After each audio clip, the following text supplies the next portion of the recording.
नमस्कार, मैं doctor Apurva Narayan, head of the department of physiotherapy, city institute of medical sciences Mathura में आज 8 सितंबर को वर्ल्ड फिजियोथेरेपी डे के उपलक्ष्य में आप सभी को शुभकामनाएं देता हूं। वर्ल्ड फिजियोथेरेपी डे दुनिया भर में इसलिए मनाया जाता है क्योंकि आम जनमानस को सभी को फिजियोथेरेपी के बारे में डिटेल में बताया जाए और जागरूक कराया जाए।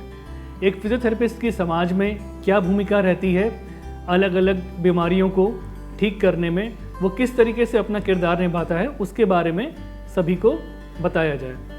एक फिजियोथेरेपिस्ट एक टीम वर्क में काम करता है, अलग अलग विभागों के साथ मिलके, और लगभग हर तरह की बीमारी में अपना अहम रोल अदा करता है। इस बार का जो वर्ल्ड फिजियोथेरेपी डे का थीम है वो है prevention and management of osteoarthritis. इस थीम को रखने का मुख्य कारण ये है कि आजकल ऑस्टियोआर्थराइटिस की जो कंडीशन है वो बहुत आम हो गई है। पहले ये ओल्ड एज में दिखा करती थी, आजकल ये बहुत ही यंग एज ग्रुप में भी दिखती है।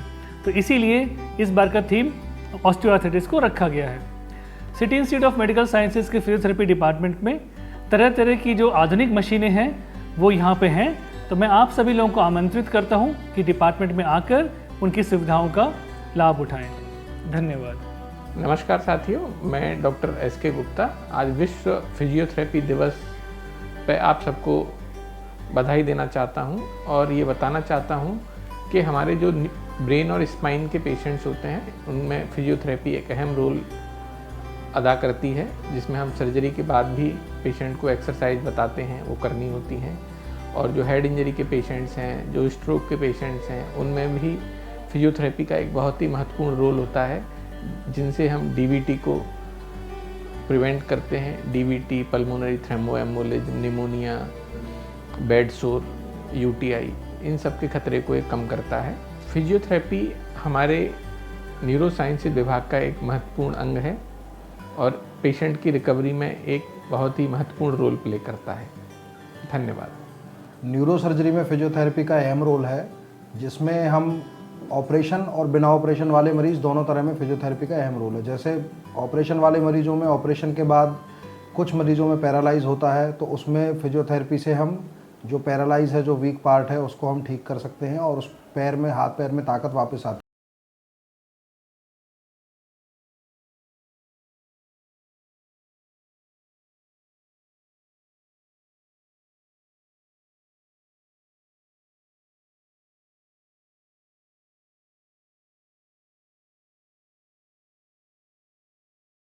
स्टेबलाइज किया जाता है फिजियोथेरेपी के द्वारा और जल्दी ही पेशेंट की रिकवरी जल्दी होती है। जिन पेशेंट्स के ऑपरेशन नहीं होते हैं, जैसे स्पाइन के पेशेंट्स में जिनमें कमर दर्द होता है, सर्वाइकल में जिनके रीढ़ की हड्डी में और सर्वाइकल में दर्द होता है, और जिन पेशेंट्स में ऑपरेशन की ज़रूरत नहीं होती, उन पेशेंट में फिजियोथेरेपी के द्वारा भी दर्द को कम किया जाता है और मरीज़ के लिए काफ़ी राहत प्रदान की जाती है। और अन्य मरीज़ जैसे पैरालाइज के मरीज़ होते हैं, लकवा के मरीज़ होते हैं, उन मरीजों में, ब्रेन स्ट्रोक के मरीजों में जो एक हाथ पैर में कमज़ोरी आ जाती है, ब्रेन स्ट्रोक और पैरालाइज के मरीजों में जो हाथ पैर में कमज़ोरी आ जाती है, चेहरे पर टेढ़ापन आ जाता है, वो भी फिजियोथेरेपी के द्वारा ठीक किया जाता है। और जो पेशेंट अर्ली ट्रीटमेंट नहीं कराते हैं, अर्ली फिजियोथेरेपी नहीं लेते हैं, उनमें फिर हाथ पैर उन पेशेंट्स के टाइट हो जाते हैं और हाथ पैर एक ही पोजीशन में उनके फिक्स हो जाते हैं, मुड़े हुए रह जाते हैं और वो पेशेंट फिर चल नहीं पाते हैं। तो फिजियोथेरेपी कराने से वो हाथ पैर की जो स्थिति पहले जैसी ही नॉर्मल हो जाती है और पेशेंट अपना जो काम है अप्रॉक्सीमेट 90-95% से 100% तक अपना काम नॉर्मल पहले तरीके से कर पाता है। धन्यवाद। नमस्कार दोस्तों, मैं doctor Nilesh Gupta, neuro physician, CIMS hospital Mathura. 8 सितंबर आज हम वर्ल्ड फिजियोथेरेपी डे के रूप में मनाते हैं। न्यूरोलॉजी में फिजियोथेरेपी का बहुत इम्पोर्टेंस है। विभिन्न प्रकार की न्यूरोलॉजिकल बीमारियां जैसे स्ट्रोक, बैक पेन, इन सब में मैनेजमेंट, ट्रीटमेंट, मेडिसिन के साथ साथ फिजियोथेरेपी का अत्यधिक रोल है। फिजियोथेरेपी कैसे आराम देता है, इसके कई कारण हैं, कई तरह से आराम देता है। जैसे स्ट्रोक में अक्सर स्टिफनेस हो जाती है, टाइटनेस हो जाती है, पेन होने लगता है। तो physiotherapy basically physical therapy joint movement से पेन रिलीफ होता है। दूसरा, स्टिफनेस जो टाइटनेस होती है फिजियोथेरेपी के द्वारा कम होती है। तीसरा जो सबसे इम्पॉर्टेंट है, पोस्ट स्ट्रोक एक टर्म होता है न्यूरोप्लास्टिसिटी, मतलब डैमेज, न्यूरॉन्स के डैमेज होने के बाद उसका रीफॉर्मेशन, जिसको हम न्यूरोप्लास्टिसिटी कहते हैं, उसमें ये फिजियोथेरेपी बहुत कारगर है। जितना ज़्यादा हम अपने न्यूरॉन्स को एक्टिवेट करते हैं उतनी ही ज़्यादा फायरिंग होती है, उतने ही नए नए सिनेप्सिस बनते हैं, उतने ही नए नेटवर्क बनते हैं। इस तरह से जो भी हमारे फंक्शन लॉस हो गया है उसमें रिकवरी में इसका रोल है। तो दोस्तों, फिजियोथेरेपी ना केवल फिजिकल थेरेपी है, ये हमारे मैनेजमेंट का भी एक पार्ट है। धन्यवाद। नमस्कार।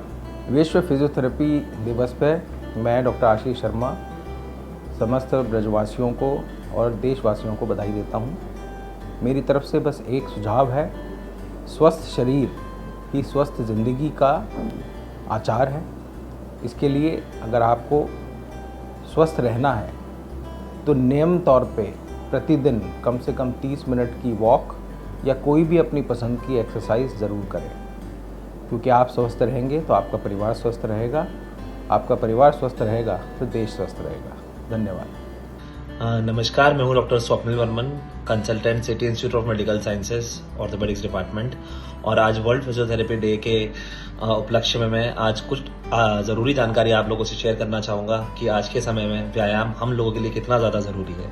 चाहे घुटनों में दर्द हो, चाहे कमर में दर्द हो, चाहे कोई सा भी दर्द हो, गोलियाँ दर्द को सिर्फ दबाती हैं, जो समस्या है, जो जड़ है, उसको नहीं उखाड़ पाती हैं। तो जब भी शुरुआत में जब भी आप आते हैं हमारे पास, हम आपको ट्रीटमेंट देते हैं, दवाइयाँ लिखते हैं, लेकिन दवाइयाँ हम जिंदगी भर नहीं दे सकते, क्योंकि दवाइयों के काफ़ी सारे साइड इफेक्ट्स होते हैं। इस वजह से कुछ समय के बाद आपकी मांसपेशियों को मजबूत करना बहुत ज़्यादा ज़रूरी हो जाता है, जिससे कि आप दवाइयों से जल्दी छुटकारा पा सकें। और फिजियोथेरेपी बहुत ही इंपॉर्टेंट रोल प्ले करती है इस चीज़ में।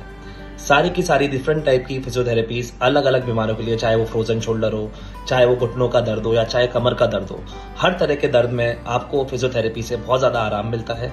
और आज वर्ल्ड फिजियोथेरेपी डे पे मैं आप लोगों को कहना चाहूँगा कि आप हमेशा अच्छे से व्यायाम करें, अपनी अच्छी लाइफस्टाइल बना के रखें, उससे आपको किसी भी प्रकार की समस्या कभी नहीं आएगी अपने जीवन में। नमस्कार।